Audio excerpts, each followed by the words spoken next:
দেখেন লাইড়া ছাড়া দেখি হুজুর, লাইড়া ছাড়া দেখে হাত ধরে লাড়ে, মাথার চুল খুলে দেখে। আপনি বলেন এত হাত টিপে টিপে লাড়ছে, মাথার চুল খুলে দেখছে, দেখতে দেখতে ওই লুচ্চা হয়ে গেছে, আরও দেখবি। হ্যাঁ, বুড়া মানুষ কিন্তু কম লুচ্চা লয়। ওই তো ওই কামত না পারলেও লাড়া ছাড়া পারতিতে, বুঝেছেন, লাড়তিছে, চুল দেখতেছে, দেখতে দেখতে ওর বেটার জন্য আরও 20টা দেখবি, শালা লুচ্চা।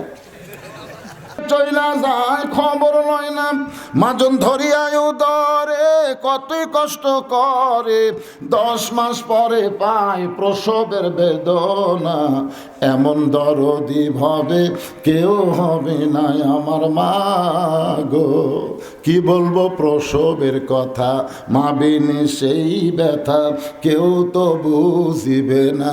মাজন ঠেকিয়া সন্তানের দায়, অকালে মা মারা যায়, ঠেকিয়া সন্তানের দায়, অকালে মা মারা যায়, কেন সে মায়ের ভক্তি করো না, এমন দরদি ভাবে কেউ হবে না আমার মা গো।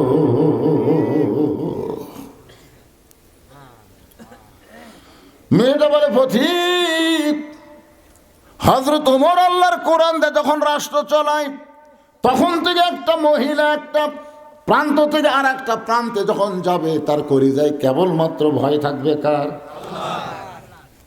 ওমর ফারুক বললেন, মা তুমি যে ধীর গতিতে চলতেছ, তোমার চলা দেখে মনে হয় তুমি একজন দুঃখী নারী, একটা ভালো সুস্থ মানুষ তো এইভাবে চলবে না, তোমার চাল চলন থেকে মনে হয় তুমি একজন দুঃখী নারী। মেয়েটা বলে পথিক, আমি আসলে একজন দুঃখী নারী, আজকে 6 দিন হলে হযরত ওমরকে আমি খুঁজে বেড়াই, আসলে আমি একজন দুঃখী নারী, আজকে 6 দিন হলে হযরত ওমরকে আমি খুঁজে বেড়াই। উমরের চোখটা দর দর করে পানি পড়তেছে, কারণ উমর খুঁজবে দুঃখী মানুষকে, কিন্তু দুঃখীরা যদি উমরকে খোঁজে তাহলে জাহান্নামত যাওয়া লাগবে। ওমর ফারুক যখন বিবির কাছ থেকে উঠে যাবার চায়, বউ হাতটা ধরে বলে, কোথায় যাবেন? বলে, আগে তোমার স্বামী ছিলাম, সব সময় তোমার কাছে থাকতাম গো, কিন্তু যেদিন থেকে মদিনার খেলাফতের দায়িত্ব পাইছি, সেদিন থেকে আর ঘুমান যাবে না। গোটা এলাকার মানুষকে দেখতে হবে কে কেমনে আস। বিবি, ফোরাতের কোলে যদি একটা কুকুর না খায় মারা যায়, হাসরের ময়দানে আল্লাহ ওমরকে ছাড়বে না। মেয়েটা বলতেছে, 6 দিন হলে ওমরকে খুঁজতেছি, আমার বিশ্বাস আর 1-8 দিনের মধ্যে ওমরকে আমি পেয়ে যাব ইনশাআল্লাহ।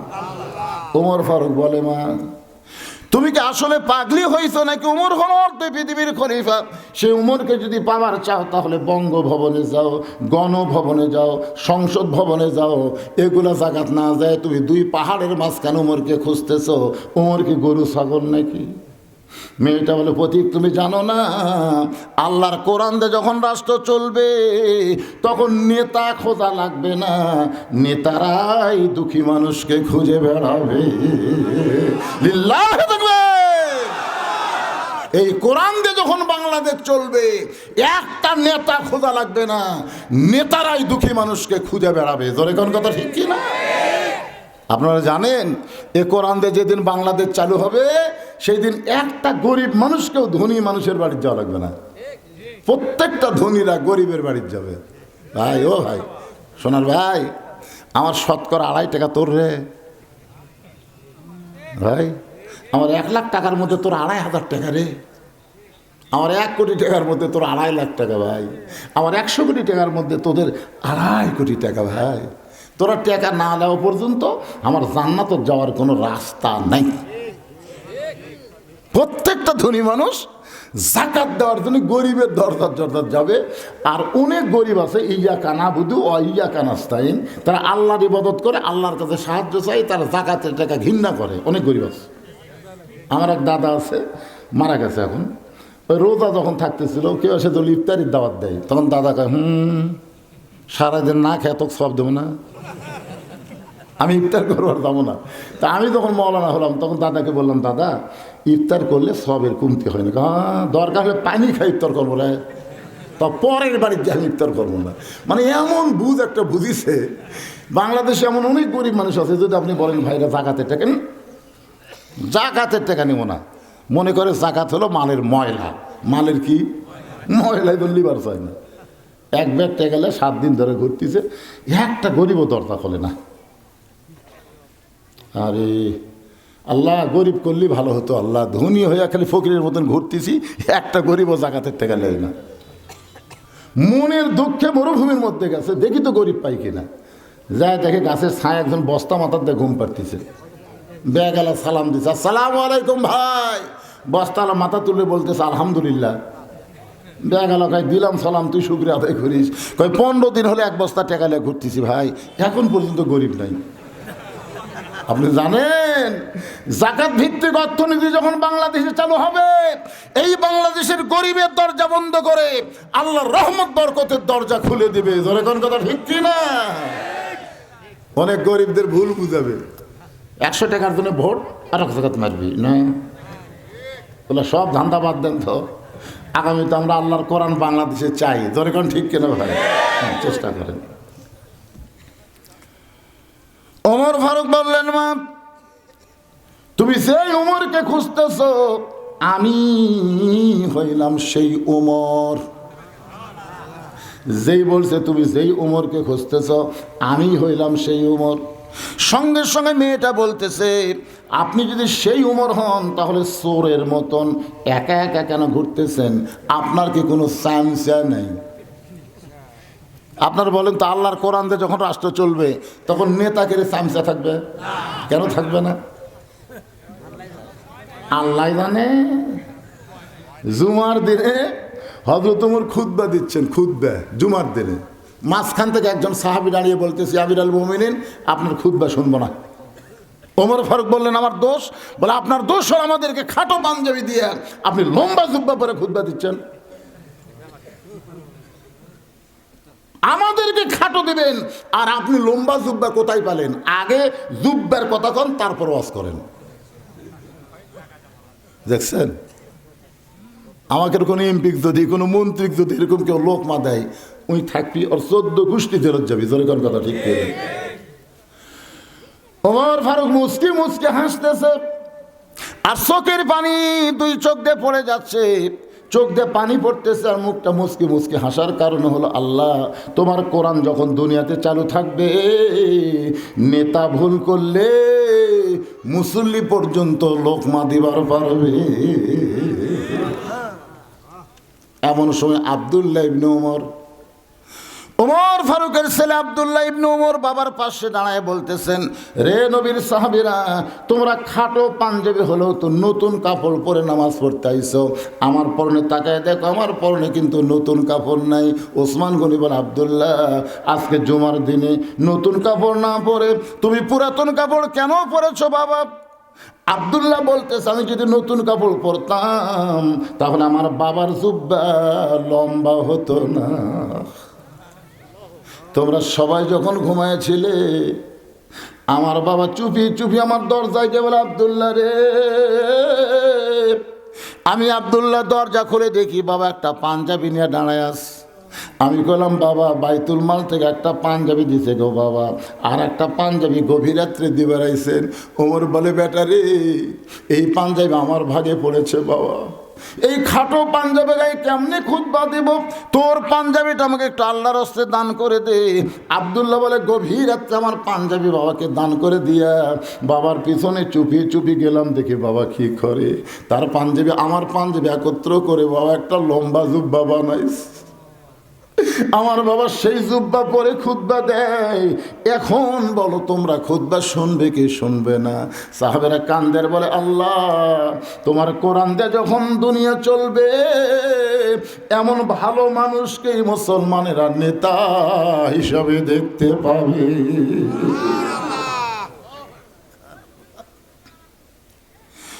মেয়েটা বলতেছে, আমিরুল মুমিনিন আপনার কি কোনো সামসা নাই, কোনো র্যাব নাই, কোনো পুলিশ নাই? আপনি চোরের মতন একা একা ঘুরতেছেন, আপনার কি কোনো ভয় ডর হয় না? একটা সাধারণ এমপি রাস্তাতে গেলে আগে পুলিশের গাড়ি, পিছনে পুলিশের গাড়ি। জোরে কোন কথা ঠিক কি না? আর আপনি হলেন বাংলাদেশের মতন ৯৬টা দেশের খলিফা, একা একা ঘুরতেছেন। আপনার কি কোনো ভয় ডর নাই? আপনার কি কোনো শত্রু নাই? সঙ্গে সঙ্গে হয়তো তোমার আল্লাহর কোরআন থেকে তেলাওয়াত করলেন, ইন্নামাল মুমিনুনা আল্লাযীনা ইযা যুকিরাল্লাহু ওয়াজিলাত কুলুবুহুম ওয়া ইযা তুলিয়াত আলাইহিম আয়াতুহু জাদাতুহুম ঈমানাও ওয়া আলা রাব্বিহিম ইয়াতাওয়াক্কালুন।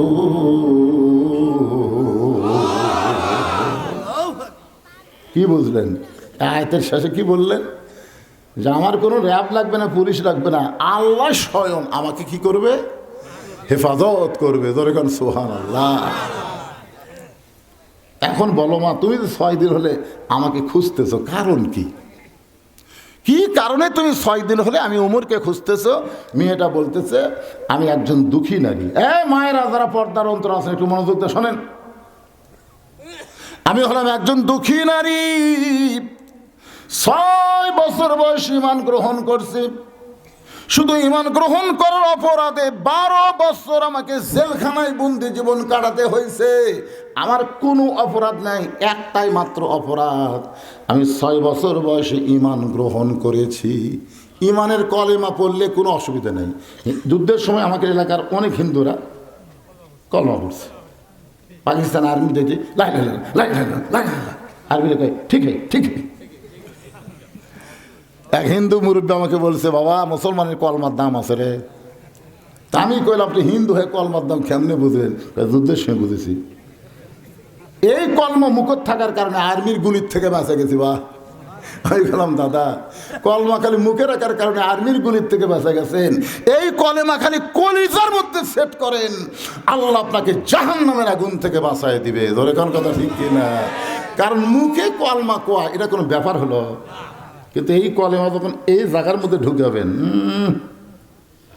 তখন আপনার ঈমান আমাকে বলবে দরকার হলে বাতিলের বিরুদ্ধে জীবন দেব, কিন্তু বাতিলের সঙ্গে আপোষ করব না। জীবন বাঁচান ফরজ না, ঈমান বাঁচান হলো ফরজ। জোরে কোন কথা ঠিক কিনা? বর্তমান আমাদের কাছে কোনটা ফরজ? অনেকের। আমিরুল মুমিনিন আপনার আব্দুল্লাহর চাইতে ভালো কোনো ছেলে কি দুনিয়াতে নেই? আপনি কিন্তু বলেছেন ভালো একটা ছেলের সঙ্গে আমার বিয়া বসার অধিকার আছে। আপনি বলেন তো আব্দুল্লাহর চাইতে কি কোনো ভালো ছেলে নাই? ওমর ফারুক বললেন, মা আমার 2 চোখে আমার আব্দুল্লাহর চাইতে ভালো কোনো ছেলে চোখে পড়ে না। মেয়েটা বলতেছে আমিরুল মুমিনিন আমি একটা ছেলের নাম বলবো, দেখেন তো ছেলেটা কেমন। ওমর চুম করছে, কি রে এই মেয়ে আবার কোন ছেলের নাম কবে রে? ছেলেটার নাম হইল হোসাইন, বাবার নাম হলো হযরত আলী, মায়ের নাম হলো খাতুনে জান্নাত ফাতেমা, নানার নাম হলো মুহাম্মাদুর রাসূলুল্লাহ। এখন আপনার কাছে জানতে চাই আপনার আব্দুল্লাহ ভালো না হোসাইন ভালো? ওমর ছোট বাচ্চার মতন কান্দে, ছোট বাচ্চার মতন কাঁদতেছে। মেয়েটা বলে আমিরুল মুমিনিন আমি পর্দার ভিতর থেকে বুঝতে পারতেছি আপনি কাঁদতেছেন। ওমর বলতেছে, মা তুমি যেই ছেলেটার কথা বললে ওই ছেলেটা আমার আব্দুল্লাহর সঙ্গে কোনোদিনও তুলনা চলবে না। কারণ একদিন জোহরের নামাজের প্রথম সেজদা নবী 3 বার সুবহান রাব্বিয়াল আলা বলেছে, দ্বিতীয় সেজদায় গিয়ে 100 বার সুবহান রাব্বিয়াল আলা বলতেছি, কিন্তু নবী সেজদা থেকে মাথা তোলেন না। দ্বিতীয় রাকাত ঠিক, তৃতীয় রাকাত ঠিক, চতুর্থ রাকাত ঠিক মতো হওয়ার পরে যখন সালাম ফিরাইল আমি বললাম ইয়া রাসূলুল্লাহ জোহরের প্রথম রাকাতে 3 বার সুবহান রাব্বিয়াল আলা সেজদায় বললাম, কিন্তু দ্বিতীয় সেজদায় এত লম্বা দিলেন আমরা 100 বারের বেশি সুবহান রাব্বিয়াল আলা বললাম, এরপরও সেজদা থেকে মাথা তুললেন না। কারণ কি?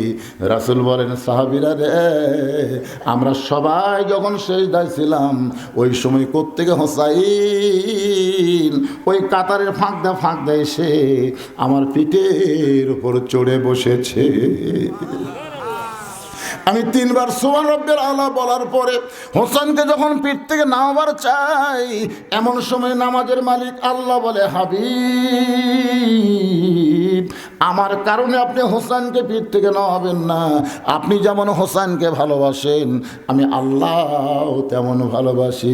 যতক্ষণ হোসেন আপনার পিঠে বসে থাকবে, আপনি সেজদা থেকে মাথা তুলবেন না।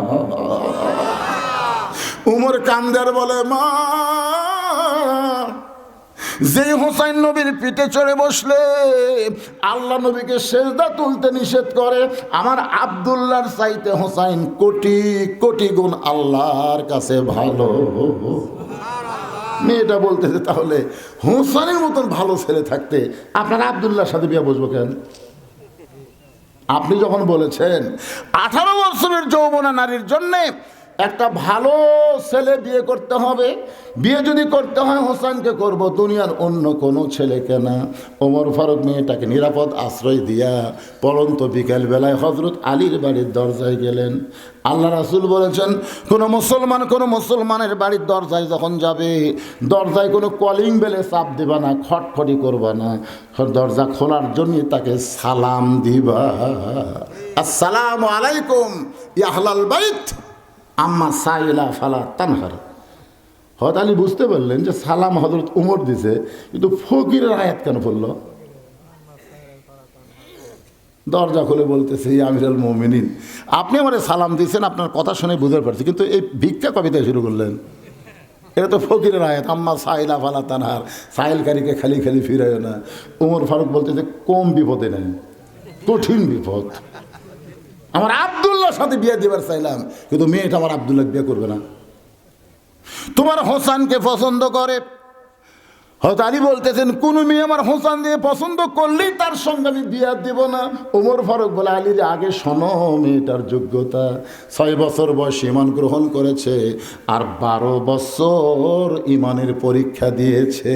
লিয়াবলুয়াকুম আইয়ুকুম আহসানু আমালান ওয়া হুয়াল আজিজুল গফুর।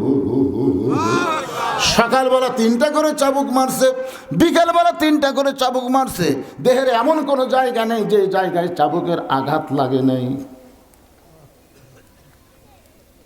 আমার আব্দুল্লাহর সঙ্গে বিয়ে দিবার চাইলাম, কিন্তু মেয়েটা আমার আব্দুল্লাহরে পছন্দ করে না, তোমার হোসেনকে করছে কামনা। হযরত আলী মুস্কি মুস্কি হাসার বলে, আমিরুল মুমিনিন, আমি হোসেনের জন্য মনে মনে মনে মনে এমন একটা বউ খুঁজতেছিলাম। আপনারা যারা ছেলের বাপ, মনে মনে বউ খুঁজবেন, মনে মনে, দেখে দেখে লয়। আমার এলাকার এক মুরব্বী 14-15টা দেখছে, আমাকে বলছে যে হুজুর এ পর্যন্ত 14-15টা দেখলাম, পছন্দ হলো না। আমি বললাম, আপনি আবার বিয়ে করবেন? হুজুর যে কী করে, আমি করবো কেন, আমার ছেলে করাবো। তা আপনি ছেলে বিয়ে করবেন, আপনি দেখতেছেন কীভাবে দেখেন? লাড়া ছাড়া দেখি হুজুর, লাড়া ছাড়া দেখে, হাত ধরে লাড়ে, মাথার চুল খুলে দেখে। আপনি বলেন, এত হাত টিপে টিপে লাড়ছে, মাথার চুল খুলে দেখছে, দেখতে দেখতে ওই লুচ্চা হয়ে গেছে, আরও দেখবি। হ্যাঁ, বুড়া মানুষ কিন্তু কম লুচ্চা লয়। ওই তো ওই কামত না পারলেও লাড়া ছাড়া পারতিছে, বুঝেছেন, লাড়তিছে, চুল দেখতেছে, দেখতে দেখতে ওর বেটার জন্য আরও 20টা দেখবি, শালা লুচ্চা। মনে মনে হযরত আলী বলতেছেন, এমন একটা মেয়ে আমার হোসেনের জন্য মনে মনে খুঁজতেছিলাম। মনে মনে আপনি বলেন, আপনার বৌমা পর্দা নিশি নেবেন, আপনার বৌমা কোরআনে হাফেজা নেবেন, আপনার বৌমা কোরআন পড়তে পারে তাকে নেবেন, আপনার বউ 5 ওয়াক্ত নামাজ পড়ে, এইরকম মনে মনে একটা ভালো মেয়ে খোঁজার দরকার আছে না নাই? যেরকম আছে না?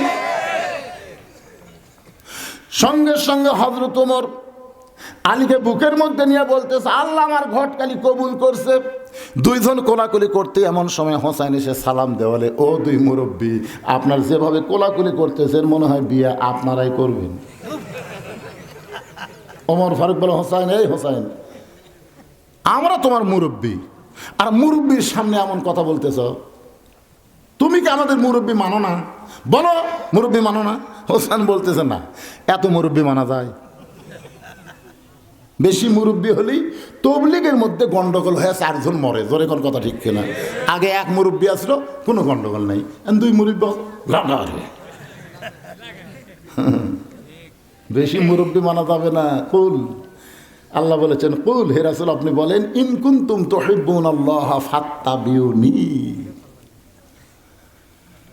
বলেন কেউ যদি আল্লাহকে পাওয়ার চায় আল্লাহ রাসূলকে ইত্তেবা করা লাগবে। হাজার মুরব্বীর দরকার নাই, এক মুরব্বী হলো মুহাম্মদুর রাসূলুল্লাহ। ধরে কোন কথা ঠিক কি না? এত হাজার মুরব্বী লাগবে কেন? আপনার দুইজন আমার মুরব্বী আমি জানি, আপনার দুইজন মুরব্বী আমি সম্মান করি। আসল মুরব্বী হিসাবে আমার নানাকে, শুধুমাত্র আমার নানাকেই আমি মানি। সবাই আমার সঙ্গে বলবেন, উপায় নাই রে, বলেন উপায় নাই রে, উপায় নাই রে, উপায় নাই, নবী বিনে আল্লাহ পাওয়ার উপায় নাই। ওমর ফারুকের চোখ দর দর করে পানি পড়ছে। বাবা হোসাইন, তুমি কি বোঝাবার চাও একটু ভালো করে বলো। হোসেন বলতেছে, আপনার দুই মুরব্বী মনে কষ্ট নিয়েন না, আমি কয়দিন আগে স্বপ্ন দেখলাম আমার নানা ঘরের মধ্যে আরাম করতেছে। আমি হোসেন দরজাত গিয়ে বললাম, নানু ভাই আমি একটু আপনার কাছে যাবার চাই। আমার নানা বলে, হোসেন রে আমি এখন জান্নাতের মধ্যে আরাম করতেছি, খবরদার তুই ডিস্টার্ব করিস না। আমি হোসেন চমকে গেলাম, যেই নানা ভাঙ্গা ঘরের মধ্যে দিয়ে কথা বলতেছে সেই নানা জান্নাতে কেমনে আরাম করে। আমি দরজা বাদ দিয়ে জানলার ফাঁকদার তাকায় দেখি আমার নানি উরাতকে বালিশ বানায় দিছে, সেই উরাতের উপর আমার নানা শুয়ে আছে, চুলের মধ্যে নানি বিলকি করতেছে। আমি রাগ করে বললাম, নানু ভাই নানির উরাতকে বালিশ বানায় শুয়ে থাকলে কি জান্নাতে থাকা যায়? আমার নানা কয়, হোসেন রে তুই ছোট্ট মানুষ, তুই বুঝবি না ভাই, তোর নানির মতন বউ যদি কেউ ঘরে পায় ওই ঘরটা আল্লাহর জান্নাত হয়ে যায়। আরে তোর নানির মতন বউ যদি কেউ ঘরে পায় ভাই, ওই ভাঙ্গা ঘরও আল্লাহ জান্নাত বেনে দেয়। হোসেন বলে, আমি সেই দিন থেকে সিদ্ধান্ত নিয়েছি বিয়ে যদি করাই লাগে নানার মতন ভাবিয়া করিও কাজ, করিয়া ভাবিও না। কেরে ছেলে ফেলে এখনো তারা বিয়ে করনি, চিন্তা ভাবনা করে বিয়ে করো বাজান। যেমন তেমন বউ যদি বাড়িতে আসে একেবারে গোটা বাড়ি ধ্বংস। তোর এখন কথা ঠিক শেষ, বাড়ি শেষ। ওই এমনভাবে স্বামীর কান পড়া দিবি, স্বামী আর বাড়ির থাকবি না, যায় সিরাজগঞ্জে বাসা দিবি। বুড়া বুড়ি আমার করবে সবসময় কানবি, মিথ্যে। আর বাপ মায়ের কথা খালি মিথ্যে বলবি যে তোমার বাপ বুড়া, তোমার মা বুড়ি আমার কলজে দিলে। বইয়ের কান বসে না, এই শালা চলে গেছে সিরাজগঞ্জে বাসা বানাচ্ছে। এই জন্যে ভাবিয়া করিও কাজ, করিয়া ভাবিও না। হোসাইন বলতেছে, বাবা মনে কষ্ট নিয়েন না, আমি আমার নানার মতন কেন বিয়ে করব? হয়তো আপনার দুই মুরব্বী একটু চিন্তা করতেছেন, রাগ করতেছেন। আপনারা জানেন আমার ভাইয়ের খবর, আমার ভাইয়ের খবর জানেন? আমি বহুদিন দেখছি আমার হাসান ভাই মুসকে মুসকে হাসে, একটু সাইডে গেলে কান্দে। আমি চিন্তা করলাম, কে আমার ভাই সবসময় ছোটোর থেকে আমরা দুই ভাই গলা ধরে বেড়াচ্ছি, এখন বড় ভাই বিয়ে করার পর থেকে কখনো কান্দে কখনো হাসে। আমি একদিন ভাইয়ের পিছনে পিছনে রওনা দিলাম, একটা বাড়ির সাইডে গিয়ে আমার ভাই ছোট বাচ্চার মতন কাঁদতেছে। আমি হোসেন দৌড়ে গিয়ে বললাম, হাসান ভাই এরকম কান্দার কারণ কি জানতে চাই। আমার মাথায় হাত দিয়ে বলে, হোসেন রে তোর ভাবি এত খারাপ, তোর ভাবির কারণে আমার কলিজায় আগুন ধরেছে। আপনার বলেন তো হাসান রাদিয়াল্লাহর বইয়ের নাম কি? জানা লাগবে, ইতিহাস জানা লাগবে না? বইয়ের নাম হলো জায়েদা। জোরে কোন নাম কি? কুটনি। কুটনি এর কথা ওর কাছে, ওর কথা ওর কাছে, বিবিসি গোটা পাড়ার খবর ওর কাছে আছে। আপনাদের গ্রামে এরকম মেয়ে মানুষ আছে না নাই?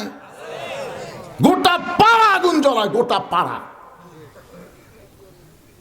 হোসেন দৌড়ে এসে বাবার হাত ধরে বলতেছে, ও বাবা আপনি সত্যি করে বলেন তো আমার মা আপনার কেমন বউ? বাবা আপনি যেমন ভালো বিয়ে করে ভাঙ্গা বাড়ি জান্নাত হয়েছে, আমার নানা যেমন ভালো বিয়ে করে ভাঙ্গা ঘর জান্নাত হয়েছে, আমি হোসাইন তেমন একটা ভালো বিয়ে করতে চাই। ওমর ফারুক বলে, হোসাইন আমি যে মেয়েটার ঘটকালি করতেছি এই মেয়েটা অত্যন্ত ভালো বাবা, 6 বছর বয়সে মান গ্রহণ করেছে। 12 বছর ইমানে নির্যাতন সহ্য করেছে, এরপরও ইমান হারা হয় নাই। এমন একটা মেয়েকে বিয়ে করলে তোর জীবনটা বড় শান্তি হবে। হোসেন বলতে আমিরুল মুমিনিন, আমিও